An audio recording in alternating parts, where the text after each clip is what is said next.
সতর্কতা রয়েছে এবং তার জন্য 14টা সিসি ক্যামেরা বসানো হয়েছে এবং পুলিশ চাইছে না যে কোনো রকম ভাবে এরা আহত হোক ডাক্তারদের সঙ্গে। একদম না। যে মুখ্যমন্ত্রী ডাক্তারদের সঙ্গে এরকমভাবে অমানবিক ব্যবহার করতে পারেন। আজকে নয় তিনি মঞ্চের কাছে ধর্ণা মঞ্চে এসেছেন। অমানবিক ব্যবহার করতে পারেন। সেই মুখ্যমন্ত্রী কখনো ডাক্তারদের কথা চিন্তা করবে? ডাক্তাররা এতদিন ধরে বসে রয়েছে। উনি কালকে ঝড় বৃষ্টির কথা বলছেন। ৩৪ দিন ধরে আন্দোলন চলছে ডাক্তারদের। লালবাজারেও তারা বসেছিল।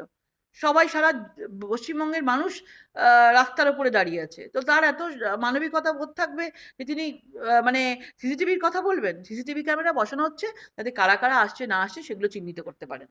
কল্লোতানের গ্রেপ্তারির পর দেবাংশু পোস্ট করছে যে 14 তারিখে আরজি করে যে ঘটনাটা ঘটেছিল অর্থাৎ হামলার ঘটনা, সেটা এরাই করেছে। দেখুন সেটা তো তদন্ত সাপেক্ষ আছে এবং নিশ্চয়ই সেটা তদন্ত হোক। কিন্তু এনাদের প্রচেষ্টা হচ্ছে বিভিন্নভাবে যে ডাক্তারদের এই অরাজনৈতিক আন্দোলন যে শিরদাঁড়া সোজা করে